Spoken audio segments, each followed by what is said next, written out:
एक बिंदु P के चारों एक लघु क्षेत्रफल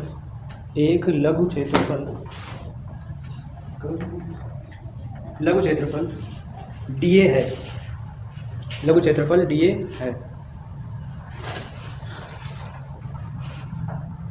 आगे देखो, माना कि बिंदु O पर आवेश प्लस Q के कारण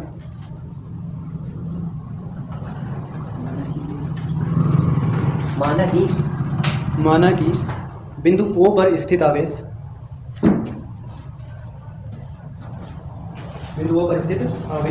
प्लस Q के कारण बिंदु P पर वैद्युत क्षेत्र E वेक्टर है। तब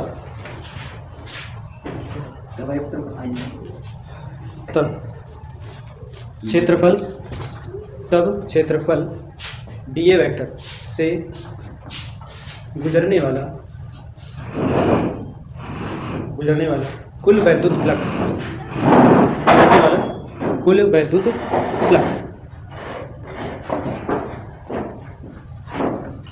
पृष्ठ से परिबद्ध आवेश यदि उसमें Q है तो आवेश Q जो है उस पृष्ठ पर स्थित जो 1/ε0 है आवेश, उसका 1/ε0 गुना होता है क्या? वैद्युत फ्लक्स। फार्मूला क्या आया था? फाई बराबर Q और इंटू 1/ε0, या Q का 1 से गुणा कर दो तो फाई बराबर Q/ε0, और या तो फिर फाई बराबर, इससे पहले एक और पढ़ा था EVA cos थीटा, ये पढ़ा था। हाँ। ये तो हमें प्रूव करना है कि फाई बराबर Q/ε0 आ जाए। ठीक, ये प्रूव करना है। तो फाई बराबर Q/ε0 भाई उपपत्ति है, तो इससे करना पड़ेगा। तो ये हो गया, और फाई बराबर EDA cos theta. Lesson number 1 याद करो, उसमें हमने कूलॉम का नियम F बराबर 1/4πε0 Q1 Q2/r² लिखवाया। Q1 Q2 की जगह अगर हम Q की 0 लिख दे तो भी गलत नहीं। ठीक, और अगर यहाँ हम कहते वैद्युत क्षेत्र की तीव्रता E बराबर F/Q0। ठीक, तो जो F का मान ये आया है, ये इस वाली F की जगह पर रख दो, तो ये पूरा बड़ा सा है। तो इसकी जगह पर जब रखोगे तो ये आ जाएगा 1/Q0/r², और ये एक Q0 और था, तो ये Q0 से Q0 कट जाएगा, केवल क्या बचा? 1/4πε0 Q/r²। ये तो E बराबर आ गया, और फाई बराबर हम लोगों को प्रूव करना है Q/ε0। ठीक, और दूसरा होता है फाई बराबर फॉर्मूला EDA cos थीटा। क्षेत्रफल जो लिया है यहाँ पर घन कोण की वजह से है, ये ओमेगा क्या है? हमने लिखाया था समतल कोण सर्किल के लिए होता है ना, ओपन एरिया के लिए होता है, और समतल कोण का मात्रक रेडियन था। और उसके बाद लिखाया था हमने घन कोण क्लोज शेप के लिए होता है, जैसे गेंद हो, बंद आकृति हो, ठोस हो, उसके लिए होता है। घन कोण का मात्रक होता है इसके लिए। तो ये बंद सरफेस है, पूरा बंद सतह से हमने इसका जो क्षेत्रफल है वो इसके सेंटर पर जो कोण बनाता है वो कोण होता है घन कोण बराबर फॉर्मूला आया था DA D ओमेगा बराबर क्या आया था बताओ? DA cos थीटा बटे r², या ये सब कट छटके 4πr²। अगर हम एरिया भी रख दें इसका तो केवल 4π तो आया था। हाँ, 4π याद है कि करके बता सकते भाई। cos थीटा अगर कोण ना हो, ठीक है, तो एरिया आएगा किसका? गोले का क्षेत्रफल क्या होता है? 4πr²। तो r² बटे में भी है, इससे ये जाएगा कट, तो केवल क्या बचेगा? 4π बचेगा। यानी कि हम लोग कह सकते हैं D ओमेगा बराबर DA cos थीटा, अगर थीटा कोण है तो बटे r² बराबर 4π। ये क्या दिख नहीं रहा? इसकी वजह से दिख नहीं रहा। हाँ, सही बात। तुम थोड़ा दाएं बाएं नहीं हो पा रहे। मतलब तुम स्टैचू होगी, वो स्टैचू है।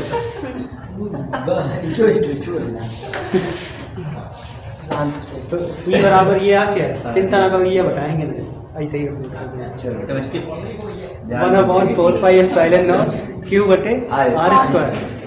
यानी कि इसमें जहाँ कहीं भी DA cos थीटा बटे r² आएगा, वहाँ हमें क्या लिखना है? 4π लिखना है। इसकी बात समझ गए? अब देखो यहाँ से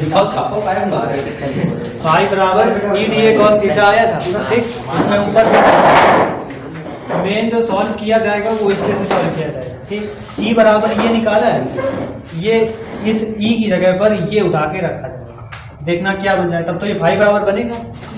एक काम करते हैं, इसको समीकरण नंबर 1 डाल देते हैं और इसको 2 डाल देते हैं और यहाँ लिख देते हैं कि समीकरण फर्स्ट व सेकंड सीधे यही लिख दें 1 व 2 से। ओके, तो लिख देते हैं 1 व 2 से तुलना कर लेंगे। तुलना नहीं कर रहे हैं, हाँ फिर क्या करें? समीकरण 2 से ई का मान 1 में रखने हैं। ये लिख दो, 1 व 2 ठीक है। चाहे ये लिख दो समीकरण 1 व 2 से, और चाहो तो ये लिख दो कि समीकरण 2 से ई का मान कहाँ रख रहे हैं, इस ई की जगह। तो 2 से ई का मान 1 में रखने पर ये भी लिख सकते हैं। तो फिर फाई बराबर आएगा, फाई बराबर ई की जगह पर अब ये पूरा आ जाएगा 1/4 पाई एप्सिलॉन नॉट और इंटू क्यू बटे आर स्क्वायर और साथ साथ डी कॉस थीटा। कॉस इतना आ जाएगा।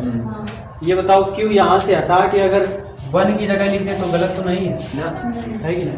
तो ये डी ए कॉस थीटा बटे आर स्क्वायर तो है कि नहीं? तो अब हमें डी ए कॉस थीटा बटे आर स्क्वायर जो ये आया है, ये क्या है, घनकोण है, घनकोण है कि नहीं?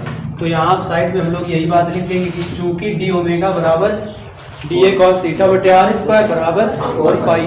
ठीक, तो अब इतनी चीज यहाँ से हटेगी और इसकी जगह पर क्या आएगा, 4 पाई, और डी ओमेगा आएगा पहले और फिर दोबारा 4 पाई लिखेंगे। ठीक, तो ये आगे लिख देंगे। चित्र का तो कोई काम है नहीं, बना लिया है सबने, तो हटा देते हैं।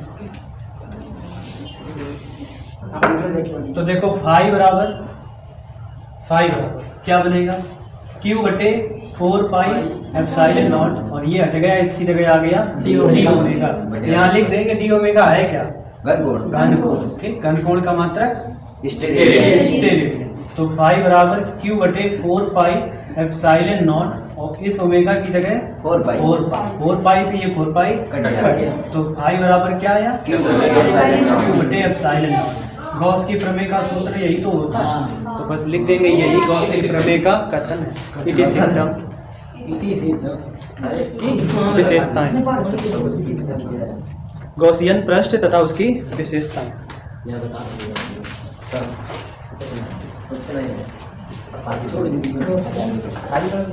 गॉसियन पृष्ठ तथा उसकी विशेषताएं बोले, लिखो नंबर 1।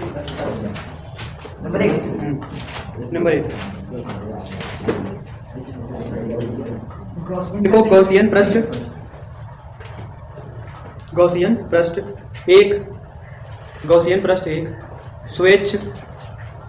एक स्वेच्छ बंद पृष्ठ है, स्वेच्छ बंद पृष्ठ है जिसमें से गुरुत्वीय वैद्युत तथा चुंबकीय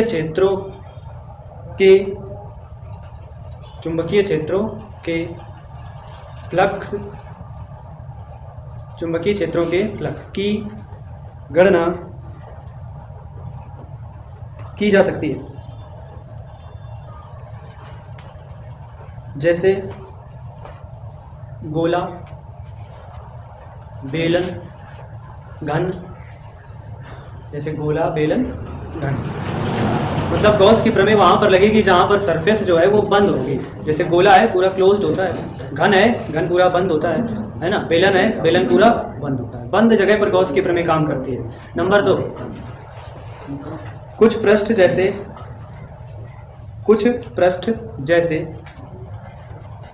चकती आयत, रेक्टेंगल बोलते हैं चकती, वर्ग जैसे पृष्ठों को गॉसियन पृष्ठों की तरह प्रयुक्त नहीं कर सकते,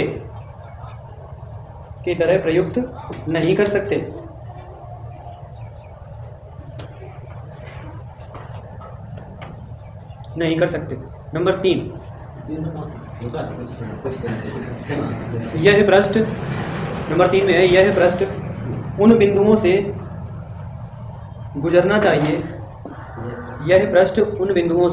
गुजरना चाहिए जहां पर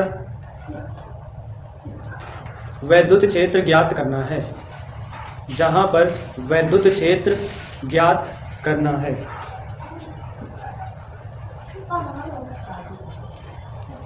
ज्ञात करना है। तो गॉस की एक प्रमेय पूरी फिनिश। अब गॉस के प्रमेय क्या है? अनुप्रयोग। ठीक, लास्ट टॉपिक है इस लेसन का, छोटा सा लेसन है, लेकिन यही अनुप्रयोग जो है वो काफ़ी बड़े हैं। अनुप्रयोग में करीब करीब 4-5 हेडिंग है और परिभाषाएं भी हैं, और यहाँ से न्यूमेरिकल भी अच्छे मिलते हैं। ठीक, सवालों के लिए है। तो हेडिंग डालेंगे अब नेक्स्ट, गॉस के नियम के अनुप्रयोग। गॉस के नियम के अनुप्रयोग।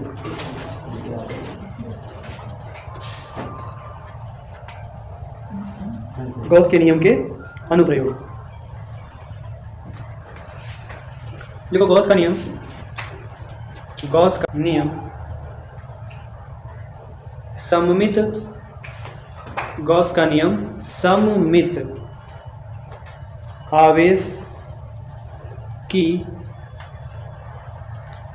सममित आवेश की स्थितियों में, सममित आवेश की स्थितियों में वैद्युत क्षेत्र ज्ञात करने में प्रयुक्त होता है।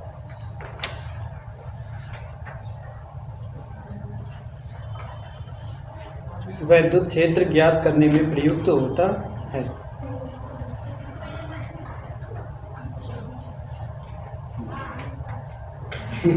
ज्ञात करने में प्रयुक्त होता है। डैश कर दो, नंबर 1 हेडिंग कर दो।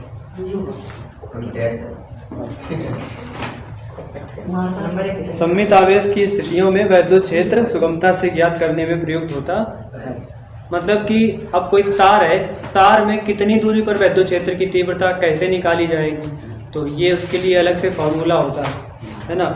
और अगर समतल प्लेट है कोई जिसमें वैद्युत क्षेत्र निकालना है, उसके लिए क्या फार्मूला होगा, और कोई आवेशित चालक है, ठीक है, उसके लिए कैसे होगा, और समांतर प्लेट है उसके लिए कैसे होगा, गोला है कोई तो कैसे होगा, सबके लिए अलग अलग है ना। तो करीब 4 से 5 फार्मूले बनते हैं।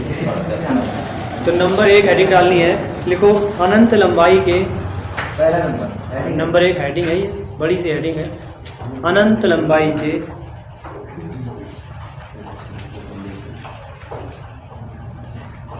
अनंत लंबाई के एक समान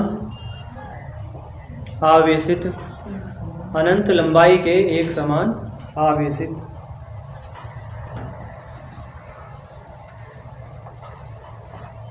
सीधे तार के निकट, सीधे तार के निकट वैद्युत क्षेत्र की तीव्रता, सीधे तार के निकट वैद्युत क्षेत्र की तीव्रता।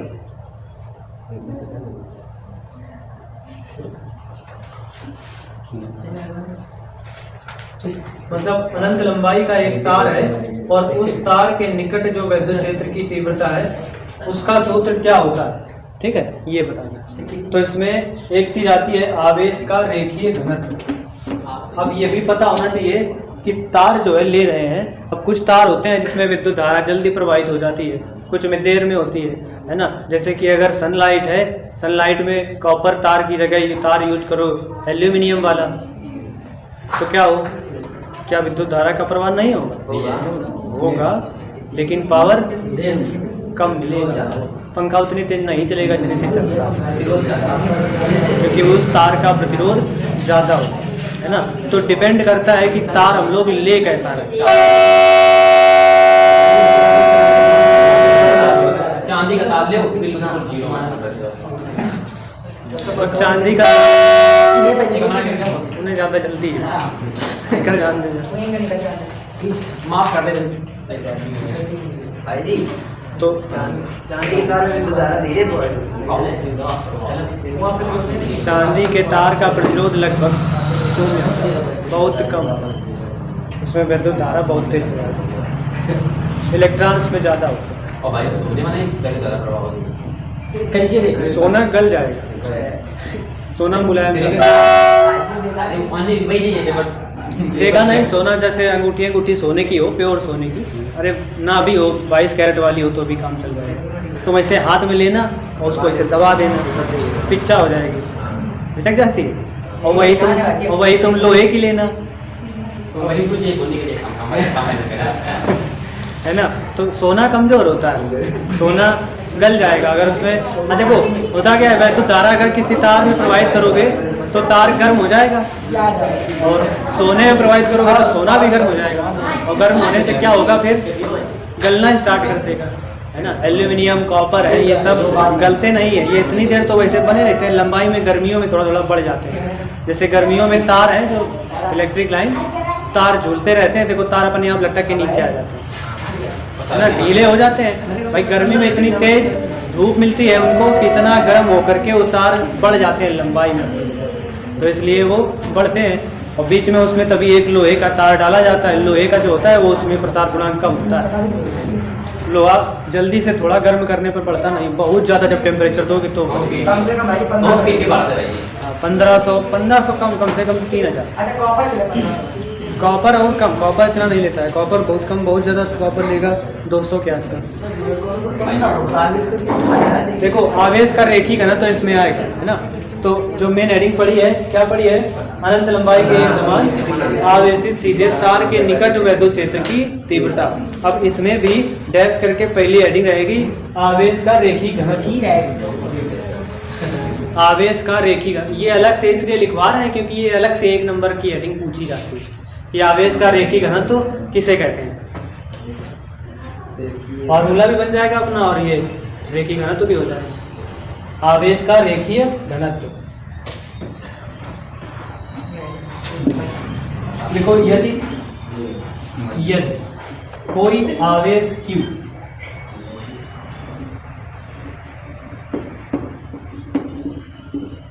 यदि कोई आवेश Q किसी रेखा पर एक समान रूप से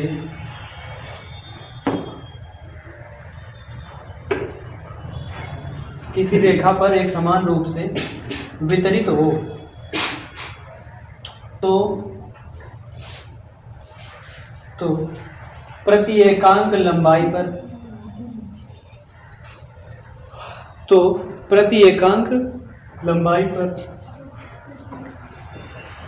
वितरित आवेश को प्रति एकांक लंबाई पर वितरित आवेश को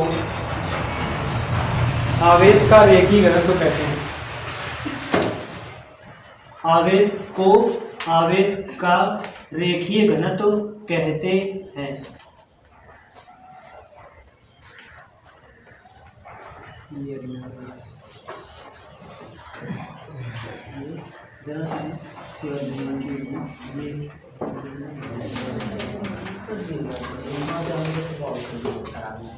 आवेश को आवेश का रेखीय घनत्व तो कहते हैं। इसे लैम्डा से प्रदर्शित करते हैं।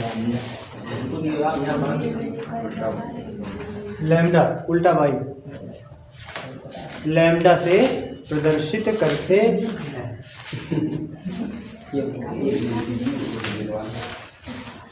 लैम्डा से प्रदर्शित करते हैं, लिख लिया। लैम्डा बराबर फॉर्मूला लिखो Q/L। लैम्डा बराबर Q/L। Q देखो क्या है, आवेश। L क्या है, तार है, तार की लंबाई L है और आवेश Q है। और लैम्डा क्या है, लैम्डा रेखीय घनत्व, आवेश का रेखीय मात्रक बताओ क्या होगा। कूलाम बटे कूलाम प्रति मीटर। कूलाम प्रति लंबाई, कूलाम प्रति मीटर। कूलाम प्रति मीटर, लंबाई का मात्रक मीटर। तो मात्रक इसका क्या हो जाएगा, कूलाम प्रति मीटर। प्रति मीटर। विमा क्या हो जाएगी, विमा निकाल के बताओ जरा। कूलाम की विमा दीपक 80। मीटर की यल तो नीचे है, ऊपर ले जाओ -1 भाई जी क्या है L -1 TA। हाँ ये तो भाई तो विमा जो आएगी वो आएगी L -1 और फिर आएगा T और फिर आएगा तो L माइनस 1 T ए ये भी मान LTA।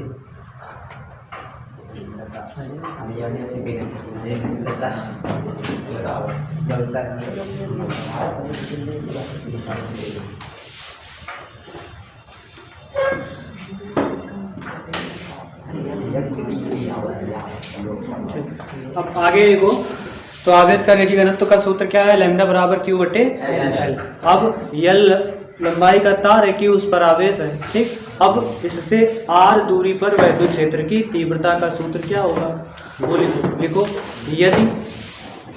यदि तार से आर दूरी पर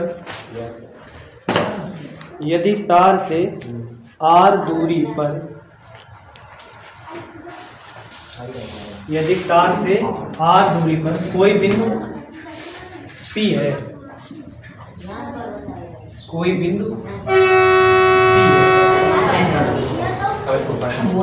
तब उस बिंदु पर वैद्युत क्षेत्र की तीव्रता,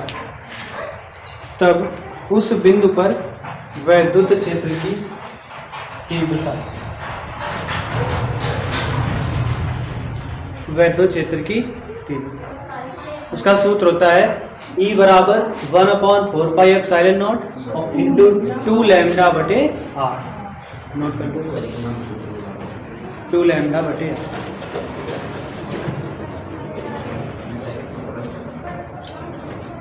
तो इसमें लैम्डा क्या है? रेखीय घनत्व है, आवेश का रेखीय घनत्व, इसलिए पहले करवाया गया क्योंकि फार्मूले में आता है।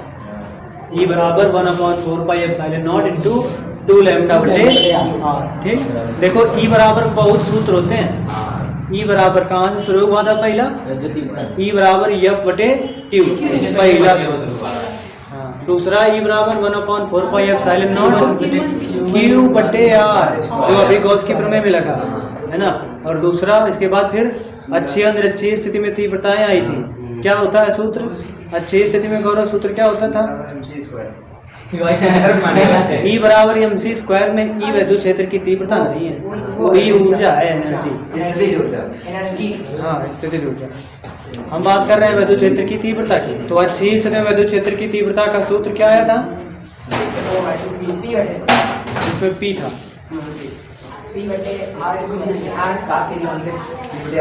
पूरा बताओ शुरू से। 2P बटे R क्यूब, 2P बटे R क्यूब। और ये तो अच्छी में था, और फिर एक निरक्षी में आया था तुरंत उसके बाद R कट गया। अरे वहाँ काफी गया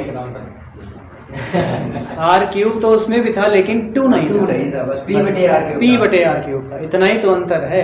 उसमें प्रूव करने में याद करो साइन थीटा आया था। समझे नहीं टू लैम्डा बटे R। गौरव तुम्हें समझ में आया पहला लेसन? समझे आगा, लेकिन फार्मूला नहीं समझे इतनी लंबी लंबी कहां से क्या हो जा रहा है? प्रूविंग।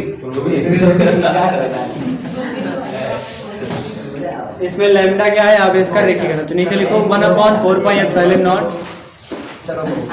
1/4 पाई एप्सिलॉन नॉट,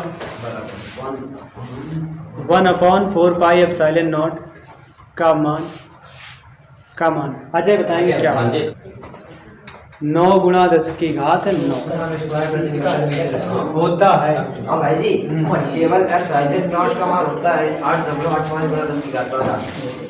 हाँ, केवल एप्सिलॉन नॉट। जैसे कि फाई बराबर क्यू अपॉन एप्सिलॉन नॉट आया था गॉस के नियम में, तो उसमें केवल एप्सिलॉन नॉट है, वहाँ उसके साथ 4 पाई तो है नहीं, तो उसमें एप्सिलॉन नॉट का अकेले मान रखेंगे 8.85 गुणा 10 की घात -12। इसीलिए पहले लेसन में शुरुआत में कुलामे के नियम में सारे मान निकाल लिए जाते हैं कि आगे जरूरत पड़ेगी। तो तार के लिए जो सूत्र आता है R दूरी पर वैद्युत क्षेत्र की तीव्रता का, वो 1/4 pi epsilon not into 2 lambda बटे R। ये R दूरी है जहां पर वैद्युत क्षेत्र की तीव्रता निकालनी है, और लैम्डा आवेश का रेखीय घनत्व। ठीक है, अब दूसरी हेडिंग डालो। ये नंबर 1 था। अब नंबर 2, अनंत विस्तार की है? पहला नंबर पूरा कंप्लीट हो गया। फॉर्मूला लिखवा रहे हैं क्योंकि उसी की जरूरत पड़ती है। प्रूविंग अगर आ गई तो प्रूविंग नहीं आती, अगर आ नहीं गई, अगर आती ही नहीं आती, बिल्कुल अनंत क्लियर। विस्तार अनंत विस्तार की समतल, अनंत विस्तार की समतल आवेशित अचालक, आवेशित अचालक चादर चादर के निकट वैद्युत क्षेत्र की तीव्रता, चादर के निकट वैद्युत क्षेत्र की तीव्रता। तो चादर के निकट वैद्युत क्षेत्र की तीव्रता, पहला जो सूत्र आया था वो तार के निकट था, और ये समतल चादर है और वो भी अचालक, ठीक। उसमें वैद्युत क्षेत्र की तीव्रता क्या होगी? तो इसमें जैसे उसमें आता था आवेश का रेखीय घनत्व, रेखीय घनत्व था क्योंकि तार रेखीय आकृति का था। अब चादर कैसी होती है? पृष्ठ होता है उसमें, है ना, समतल पृष्ठ होता है, तो इसमें आएगा आवेश का पृष्ठीय घनत्व। उसमें रेखीय घनत्व था और इसमें आवेश का पृष्ठीय घनत्व, ठीक। तो इसमें भी एक हेडिंग बढ़ जाती है, आवेश का पृष्ठीय घनत्व, ये हेडिंग आ जाएगी, आवेश का पृष्ठीय घनत्व। आवेश का पृष्ठीय घनत्व, पृष्ठीय घनत्व लिखो। यदि कोई आवेश, यदि कोई आवेश Q, यदि कोई आवेश Q किसी पृष्ठ के क्षेत्रफल A पर, किसी पृष्ठ के क्षेत्रफल A पर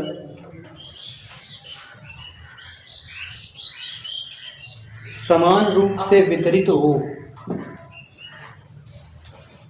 समान रूप से वितरित हो,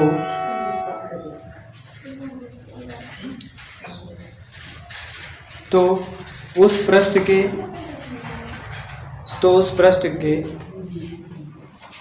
प्रति एकांक क्षेत्रफल पर, तो उस पृष्ठ के प्रति एकांक क्षेत्रफल पर विद्यमान आवेश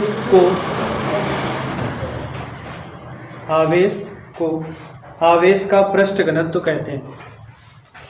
आवेश को आवेश का पृष्ठ घनत्व कहते हैं।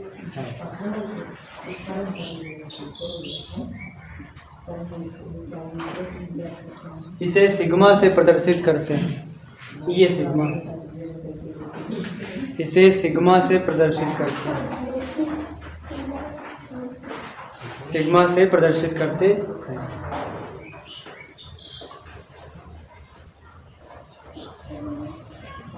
सिग्मा बराबर सूत्र लिख लो Q बटे A, Q बटे A, मात्रक कूलम प्रति मीटर स्क्वायर, तो मात्रक लिखो नीचे कूलाम प्रति मीटर स्क्वायर। विमा LT माइनस ए की क्या होती है? ये क्षेत्रफल है, यल स्क्वायर, यल बोलो प्रशांत। L की घात 3 और A 3 क्यों? 3 तो आयतन होता है, अच्छा 2 क्षेत्रफल होता है। विमा आएगी इसकी यल की घात -2t, ये विमा है यल की पावर -2t।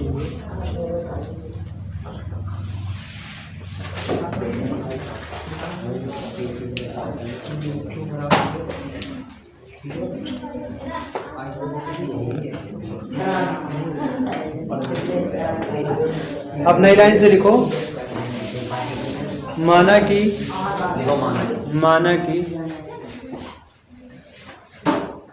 अचालक समतल चादर के निकट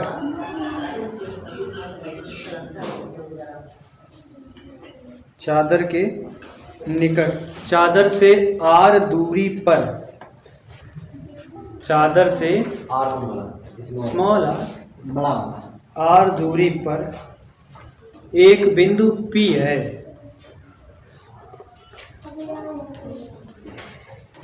P है। अब नई लाइन से लिखना, उस बिंदु पर वैद्युत क्षेत्र की तीव्रता, उस बिंदु पर वैद्युत क्षेत्र की तीव्रता,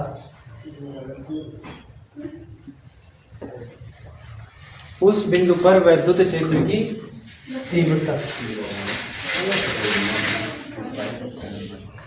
E बराबर सिग्मा बटे 2 एप्सिलॉन 2 एप्सिलॉन नॉट, पाई नहीं है, सिग्मा बटे 2 एप्सिलॉन। इसमें सिग्मा क्या है? आवेश का पृष्ठीय घनत्व। पृष्ठीय घनत्व। इसमें लैम्डा क्या था? आवेश का रेखीय घनत्व। रेखीय घनत्व, क्योंकि इसमें तार है और इसमें समतल चादर है या प्लेट है, ठीक है।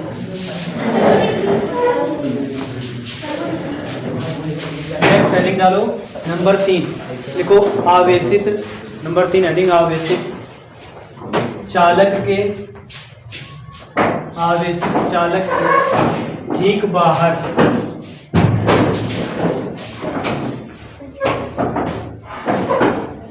आवेशित चालक के ठीक बाहर वैद्युत क्षेत्र की तीव्रता, आवेशित चालक के ठीक बाहर वैद्युत क्षेत्र की तीव्रता।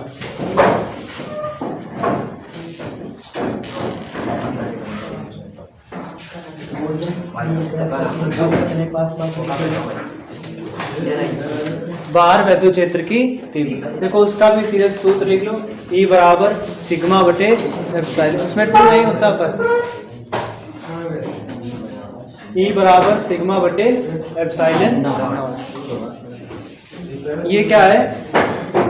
आवेशित चालक के ठीक बाहर, ठीक। और जो पहले वाला था वो आवेशित चादर थी और अचालक चादर था, ठीक है।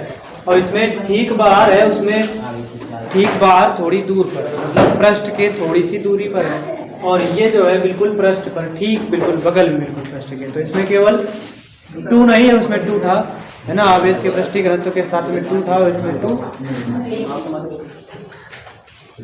नेक्स्ट हेडिंग डालो आगे नंबर 4,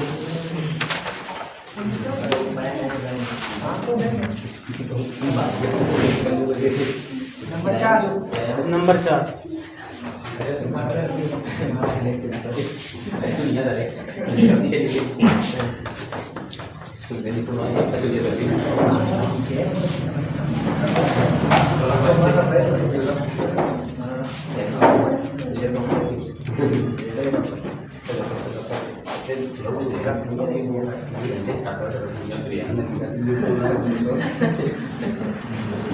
नंबर 4 लिखो समान पृष्ठ घनत्व की,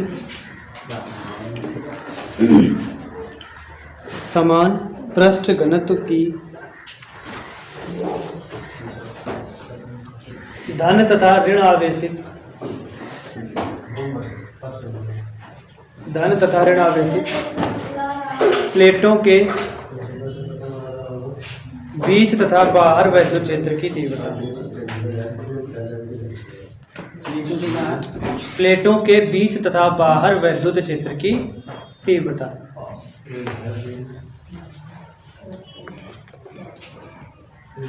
वैद्युत क्षेत्र की तीव्रता, यही होता है फॉर्मूला जो पीछे वाला, E बराबर सिग्मा बटे एप्सिलॉन, E बराबर सिग्मा बटे एप्सिलॉन। इसमें लिख दो जहां सिग्मा क्या है? आवेश का पृष्ठीय घनत्व, तो एप्सिलॉन नॉट क्या है? हाँ, निर्वात में वैद्युत क्षेत्र की, वायु की शीलता, निर्वात की वैद्युतशीलता। लिखो नीचे, जहाँ सिग्मा आवेश का पृष्ठीय घनत्व और एप्सिलॉन नॉट निर्वात की वैद्युतशीलता, निर्वात की वैद्युतशीलता।